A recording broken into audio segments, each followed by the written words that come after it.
Ford is the best in Oklahoma. Well, for the Sooners, that is, but maybe not for the Oklahoma State Cowboys anymore, as the Oklahoma Sooners landed Trace Ford in the transfer portal. We'll talk about that, where else Oklahoma might need to go shopping, and we got our bowl game predictions for the Cheez-It Bowl on today's episode of Locked On Sooners. You are Locked On Sooners, your daily podcast on the Oklahoma Sooners, part of the Locked On Podcast Network, your team every day.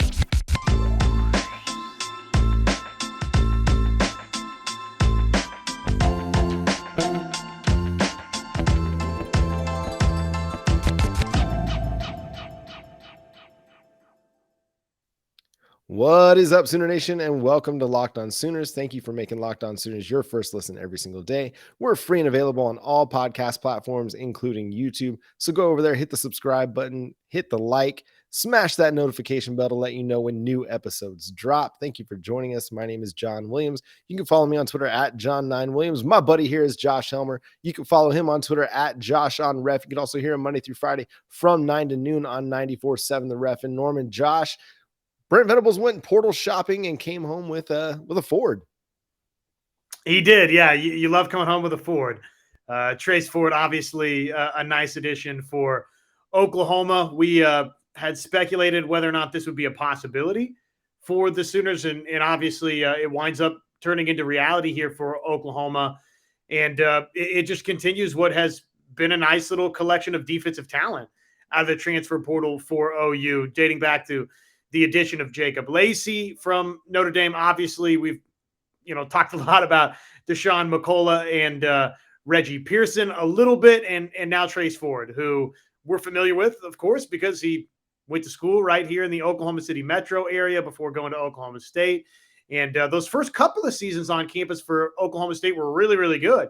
I thought that he was going to wind up being one of Oklahoma State's better defensive players up front early in his career, and then obviously injuries and just some circumstances sort of slowed that momentum down a little bit for Trace Ford. But 7.5 sacks, 3 forced fumbles, an interception, and 51 tackles in his first couple of seasons on campus. So a nice, good bit of production in those 19. And remember, the 20 season, you're not playing a full schedule. So, really that production would be even a little bit greater than that if you had played kind of the regular non-COVID season schedule. So look, what type of ultimate addition is it for Oklahoma?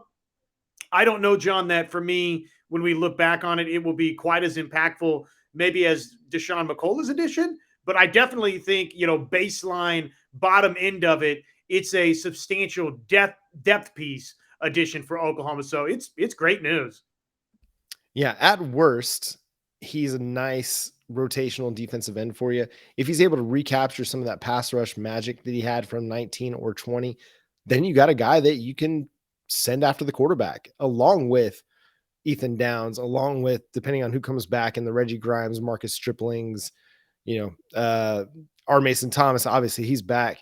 You got a nice piece, and I think that's a good thing. Like, adding depth to your defensive group is really important for this crew, because they played, we talked about it on the show a lot. They played a ton of snaps in some of these games in 2022.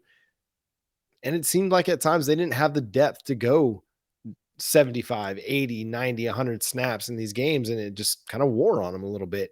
Adding a guy with experience to add to that, what is now a pretty solid, defensive end rotation that you're going to have, or defensive end depth chart. There's no star power yet, but I think you've got enough guys that you can, allow the competition to kind of build and see which of those guys is going to rise and which of those guys is going to become the star pass rusher for this team. I talked about it yesterday a little bit with Ethan Downs. He had a really strong finish to the regular season. Is that a sign that maybe he's kind of capturing that upward trajectory, that little bit of a hype that we were expecting this offseason as a guy that was going to have a breakout year? It didn't happen until the last few games of the year, but he played solid throughout. We just started to see the production come in the last few games. So you got, a guy like Trace Ford, who USC was after, other top schools wanted to add. So I think that's significant. If this isn't just a guy that's out there, it was somebody that a lot of places wanted to add him to their defense. And ultimately what it turns out to be, we'll see. But again, at the very least, it's a nice solid piece for your defensive end rotation. And it's really as we talk through the transfer portal additions so far, the thing I'm noticing that stands out the most on the defensive side is you're not group of 5 shopping this year like you were last year with Jonah Laula and Jeffrey Johnson and CJ Colden and trying to think of the other significant names. You're Power 5 shopping with Deshaun McCullough from Indiana, with Trace Ford from Oklahoma State, with Jacob Lacey from Notre Dame. And I think that's a significant difference in the two. Austin Stogner from South Carolina, significant difference in what Oklahoma has done. Again, not an aggressive portal spending spree or shopping spree. I don't want to say spending spree. Might get some anti-NIL people mad at us, but not an aggressive. They've only added 4 players to the portal so far, but there could be more coming after the bowl games finish up before spring ball happens. So I think it's a really nice start to their transfer portal additions. Well, it's easy to feel good as an Oklahoma fan about the Trace Ford thing because you're familiar with Trace Ford, right? McCullough, we see the production and maybe, the diehard college football fans, diehard Oklahoma college football fans caught a little bit of Indiana, but, probably you haven't watched as much of Indiana as you've watched of Oklahoma State. So we've seen some of this production upfront and personal for Trace Ford over the last however many seasons. So it's just great. I'm with you. I mean, I don't think that there's just a magic button that you have to press out of the transfer portal or like a one size fits all. CJ Colden was a definite big time addition for Oklahoma. And I know that, again, he's not from the Power 5 ranks, right? He's from Wyoming. And Jeffrey Johnson, we could talk about what type of addition was he for Oklahoma, on and on and on. I'm with you. Probably, generally speaking, the caliber of player from Power 5 schools transferring in, probably more times than not, that's the direction that you'd like to go. But we've seen, right, that CJ Colden and others has worked out. Your quarterback, right? Technically not from the Power 5 ranks for Oklahoma this season, but it's just a big time addition. Oklahoma is, needed defensive help this offseason, and I think needed transfer portal defensive help, John. We hope a couple of names in this signing class for the Sooners that can step right in defensively, really both sides of the football, but defensively step right in and be some contributors for you. But probably the safer bet, right, is to go get a McCullough, to go get a Lacey, to go get a Ford, and give Oklahoma's coaching staff credit, man. They've went and done that. And it probably wasn't the easiest sales job, I can't imagine, to try and sell Trace Ford, because you just look, and I don't know how deep we want to dive into this, but obviously with it being the Bedlam rivalry and coming over from Oklahoma State, there's some hard feelings. The rivalry itself, the fact that you're in the near future not going to be playing Oklahoma State a bunch, again, I think only amplifies the pushback, the hate that obviously Trace Ford is getting from Oklahoma State fans here. So all of that from an OU perspective, to say that it's a heck of a recruiting job to get Trace Ford to sign up to come to OU when, you knew some of this was going to be in the cards for you as soon as you made the decision to come from Oklahoma State to OU. Yeah, exactly. And it's the thing we've talked about on the show. This coaching staff knows how to recruit. Miguel Chavis knows how to sell Oklahoma. Brent Venables the same way. Again, a 4-star player in the 247 Sports rankings, just a 3-star player in the composite. That's how well thought of he was. I mean, he was the number 2 player in the state, at worst number 5 player in the state of Oklahoma. Just a really good player coming out of it was Edmond Santa Fe, if I got that right. So a good program to be at, one of the better programs in Oklahoma. So a good addition. We'll see how it kind of plays out. We'll see how he fits into the defensive end rotation. A lot of it's going to depend on who stays, who goes. Still some things that be ironed out on that front.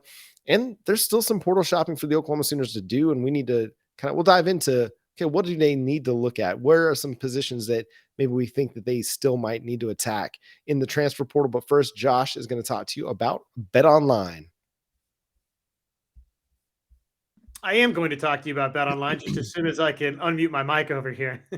Sorry about that. BetOnline.net, your number one source for all of your pro and college football betting needs and your sports info always, right? And we're winding down college football, but still some bowl games that probably you're interested in, and one that you're very interested in with the Oklahoma Sooners, and then college football playoff right around the corner. BetOnline.net, you can find all of the odds over there, all of the latest happenings. We've got NFL playoffs right around the corner as well. So it's a fun time, right, to get in on some of the action. BetOnline, your continued source for all of your sports wagering information, including live betting, esports, scores, and more. So head on over to the website today. Use your mobile device to learn more about the trends and the action. That's betonline.net. BetOnline, where the game starts. Can I get an updated line for you for Oklahoma versus Florida State? Maybe before we call it a do. The transfer portal needs that Oklahoma still has, I think it's kind of glaring for me that you need another wide receiver or two, right? I mean, I think that's probably the immediate need for Oklahoma. Any more offensive or defensive line help, I don't think that anybody would be upset about, right? Probably you've went and got a little bit of defensive line help here with both now Ford and Lacey. So you probably put the premium on one offensive lineman, John. If it's not a skill player, if it's not wide receivers for Oklahoma, then one player similar to a McCade Metallier that Oklahoma was able to go get. You could, I guess, toss Wanye Morris's name into that mix as well. I mean, Oklahoma, Chris Murray, Oklahoma's had some success lately getting starting offensive linemen from other places. So it'd be nice. I just say McCade Metallier because it's fresh on the mind and was, kind of the most recent. And oh, by the way, that was somebody that started a lot of football at Cal. And I think that's kind of what you're looking for, right? If you're going to supplement the offensive line, get somebody that, whether it's, similar program like Cal where it's a Power 5, but maybe somebody's trying to step up in the limelight. Dare I say that? Sorry, all of our Cal fans out there that may be watching or listening, but kind of step up to Oklahoma, right? And get somebody that has played Power 5 football, but wants to do it at a place like Oklahoma where the light's a little bit brighter, platform's a little bit bigger. So those would probably be the two position groups for me that I'm looking at first right now for OU: wide receiver, offensive line help.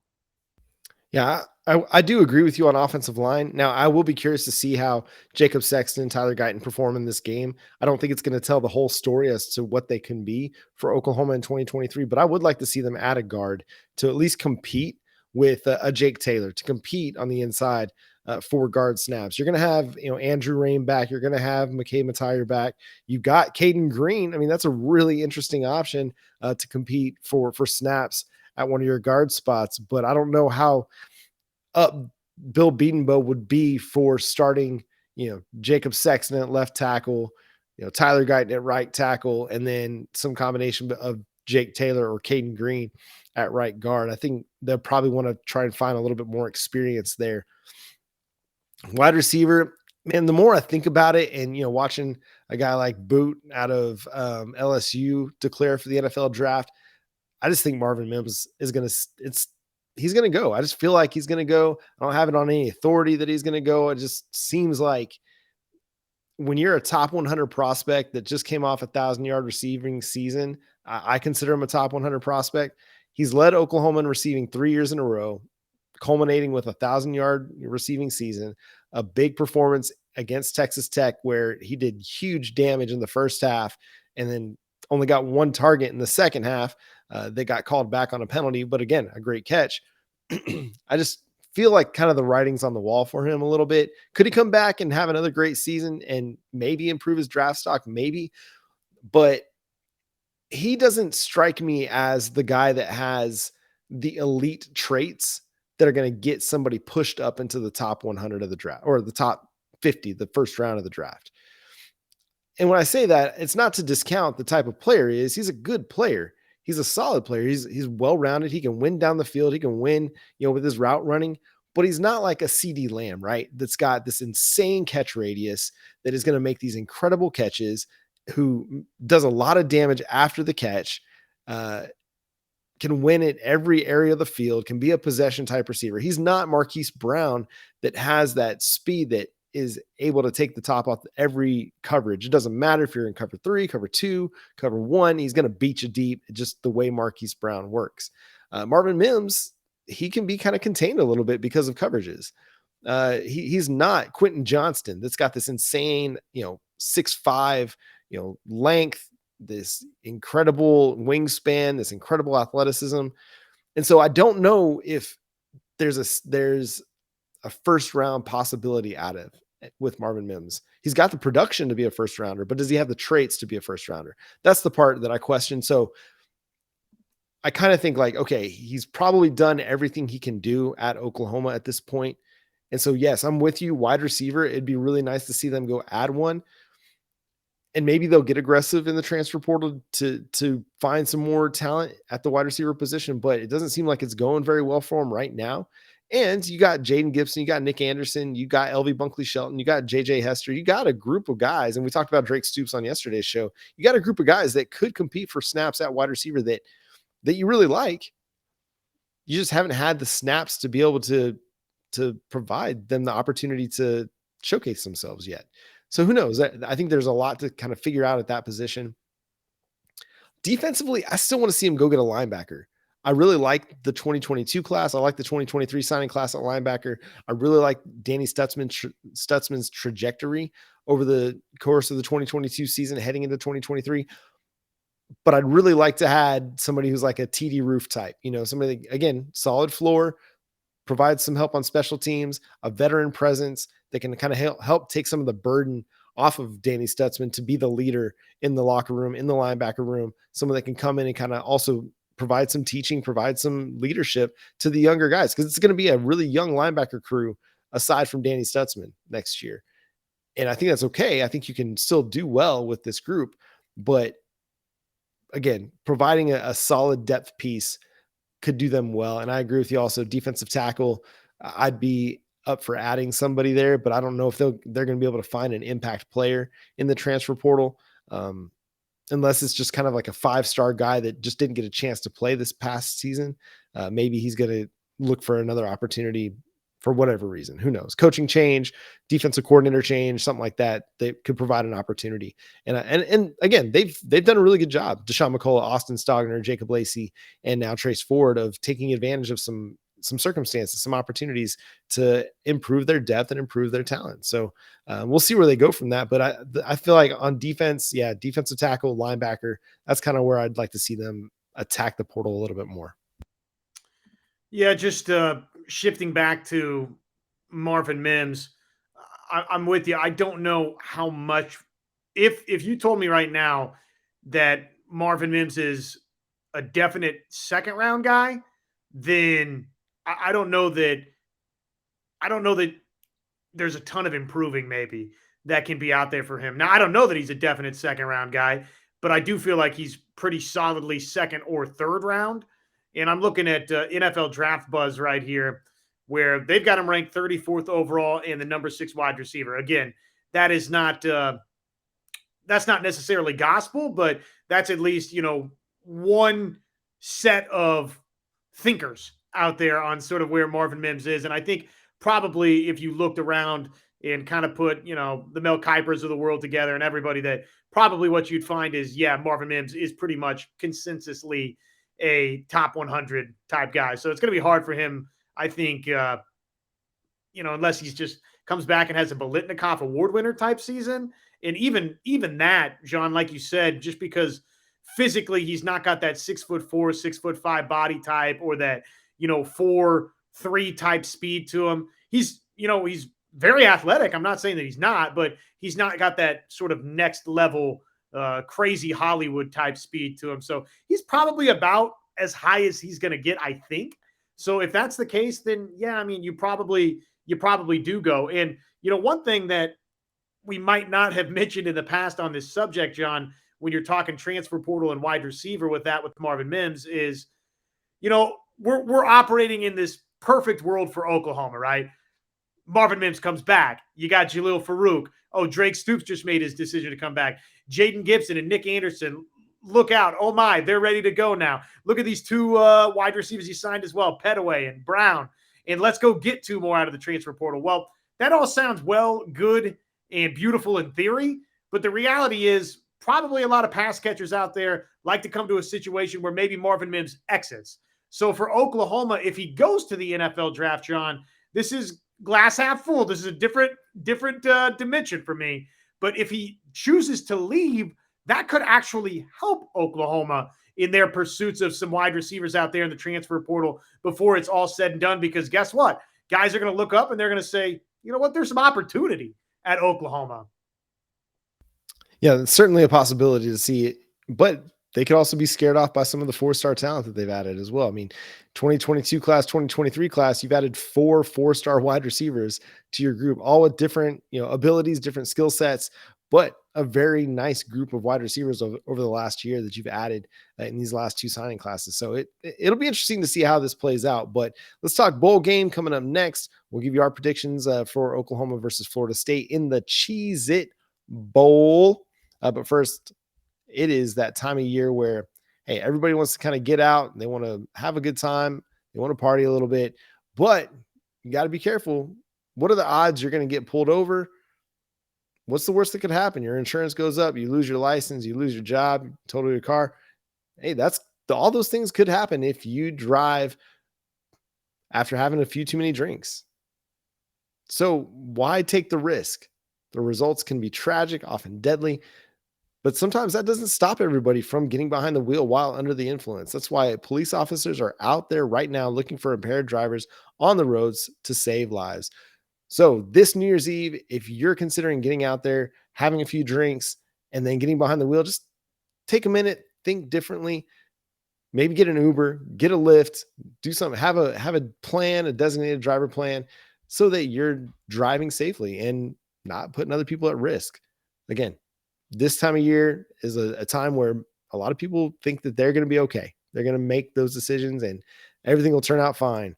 And then tragically, it doesn't turn out fine. So if you're considering, drinking while under the influence, again, think again, drive sober or get pulled over. Again, this has been paid for by the NHTSA. Josh, Cheez-It Bowl, Oklahoma, Florida State. We've talked a little bit about some of the key matchups, especially on the offensive side. Jacob Sexton taking on Jared Verse over there at left tackle. That's going to be the huge one to watch. So just real quickly, what is the biggest key to this game for you in your mind? It could be offense, it could be defense. What does Oklahoma have to do to win this game? Can I pick one of each? Sure. Do it. You have the floor, sir. Thank you. Happy to be here on the floor with you. Offensively, I think it's left tackle. I think it's how Sexton holds up. Can he keep Dillon Gabriel clean over there? And if that's the case, then I like Oklahoma to have a lot of success offensively. If Verse isn't a one-man wrecking crew, then I think you're going to see Oklahoma roll up a bunch of points and yards. And I think generally speaking, not all the time, but for a good portion of the season, I feel like Dillon Gabriel, for the most part, has been pretty good taking care of the football. So I don't have concerns that going into this game, that's going to be just some big problem if you can protect there at left tackle. And I would probably toss Guyton into the mix there too. Just how the 2 tackles hold up for Oklahoma, I think, is massive in this football game. And then defensively, man, it's got to start out with stopping the run, right? Stop the run. And if Oklahoma can have some legitimate success there to even moderate success there, then John, I think they're going to have every opportunity to win this football game. So those would be the 2 for me, is how the 2 tackles hold up for Oklahoma. And then you got to be able to slow the run game down a little bit. And that's going to be a challenge because Florida State obviously has a quarterback that has the ability to use his feet a little bit. And they got a really good, basically 1,000-yard rusher at running back. Yes, that is correct. I really anticipate Oklahoma going into this game really looking to establish the run, to take some of the pressure off of Jacob Sexton and Tyler Guyton, just because it's offensive linemen. They want to go forward. They don't want to have to try blocking going backwards. Obviously they can do it. They'll do it. A lot of them are great at it, but a guy making his first start against somebody who I saw in Trevor Sycamores, mock draft today for Pro Football Focus. Jared Verse was a top 10 pick. Sorry, number 5. There you go. For the 2023 NFL draft. Like, your first start going up against a guy who's arguably one of the best edge players in this draft class. That's a tough task. It's a tall task for anybody. It'd be a tall task for Anton Harrison, who went number 21 overall in that mock draft. So I think Bill Bedenbaugh, Jeff Levy, DeMarco Murray, they're going to load up and really try to establish the ground game to take some of the pressure off of your first time starting left tackle. And I think that's a great plan. Even though I'm a guy that wants to throw the ball, I think you're most efficient when you're throwing the football. Take some of the pressure off, get the ground game going, get Javonte Barnes going. Like, I'm sure he's going to have some nerves being the guy that's the guy going into this game. So run the football, establish it, get physical up front, and kind of play bully ball if you can get things going and you can take a little bit of the pressure off of everybody on the offensive side of the ball. I think that's going to be huge. And yeah, and you mentioned it, it's slowing down the run game. Specifically for me, it's the quarterback run game. Jordan Travis, athletic player. If you can be disciplined and consistent in the read option game, which you've struggled to do for much of this season, then I like Oklahoma's chances to win the game and at least make enough stops defensively to do that. Right now, the line over at BetOnline, 9.5 points. Oklahoma is a dog in this one. Now, every game that Dylan Gabriel's been in for a full 4 quarters, they've played close. They haven't lost anything by more than a touchdown. So, Josh, how are you leaning in this game as the Sooners get ready down in Orlando for the Cheez-It Bowl? Well, the over-under, by the way, 65 points is what we're looking at right now. And, I mean, as would typify BetOnline, they've got some pretty good numbers, I think, where this thing is set up at. I'm going to take Florida State to win the game. I do think you'll see a motivated Oklahoma team. I've seen some out there, John, and probably we could say this, any game, there's always going to be one doomsday sayer or two. I think you're going to see Oklahoma show up and be motivated and hang around in this game. I've seen some out there that feel like all of a sudden this game's sneaking up and they feel like Oklahoma might get blown out by Florida State. This doesn't have Texas A&M Cotton Bowl vibes to me, right? I don't think that I think you're seeing a good quarterback in Jordan Travis, but I don't think you're seeing Johnny Manziel in this bowl game, right? If I can use that comparison. So I don't think it's getting super, super lopsided. I expect Oklahoma to have plenty of success offensively. Ultimately, John, I think one of the things that's going to doom OU is I just don't know that they're going to come away with enough stops in the game. So as much as I don't think that they're seeing this maybe next level transcendent college talent at quarterback in Travis, I definitely think that he is one of the better quarterbacks they've seen this season. And I just haven't seen Oklahoma play a lot of good defense this season. And it's a Florida State team that is motivated, that hasn't opted out of this thing. Look no further than Verse for that, right? So I'm going to take the better team to win the game right now. I hope I'm wrong. And I'm excited to see Oklahoma play just one more time in this first season for Brent Venables and company. I think they'll play inspired, but I'm going to take there to be some points on the board. I'll take the game over. I'll say Florida State 37, Oklahoma 31. So good game, but I'm taking Florida State. So what? OU cover, but thing goes over. Yeah, I'm also going to take OU to cover to keep it close, but I don't think they win it outright. And for a lot of the same reasons that you mentioned, most importantly, the defense. I just haven't seen it enough, but Oklahoma's coming in a very unique position, something they haven't done much this year, and that's be a big underdog. More often than not, they were the favorite in games and then ended up playing a lot of close games. Even though they weren't necessarily having the best season, they still were a lot of times the favorite. According to the betting, they were the betting favorite, I should say.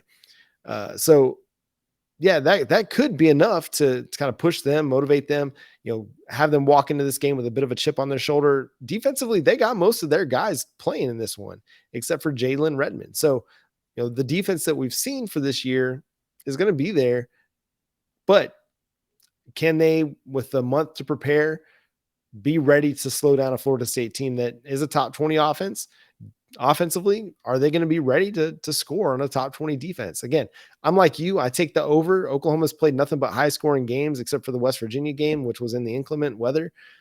So give me Oklahoma and Florida State to go over the point total, but give me Oklahoma to fall short, but also stay within the 9.5 points. So Oklahoma plus the points, Florida State to win outright, and the two teams to go over.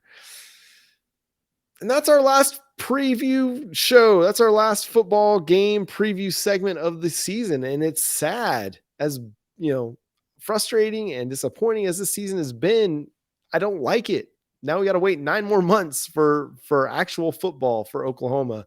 And that sucks. But we'll be back to break down this game as it transpired after the game. Basically, we'll be recording later that night. So make sure you're tuned in wherever you get your podcast. Subscribe to the show wherever you get your podcast. Again, thanks so much for riding along with us this football season. It's been a lot of fun. We're going to continue to cover Oklahoma athletics on the daily. We got transfer portal. National Signing Day hadn't even hit officially until February 2nd. So we might have more recruits to talk about over the next month, 5 weeks or so. And then we'll have softball, baseball, basketball, spring game. There'll be so much to cover over the next 9 months as we wait for Oklahoma football to return in earnest. But until then, he's Josh Helmer. There he is over there. I'm John Williams. We'll catch you then. Enjoy the Cheez-It Bowl. Boomer Sooner.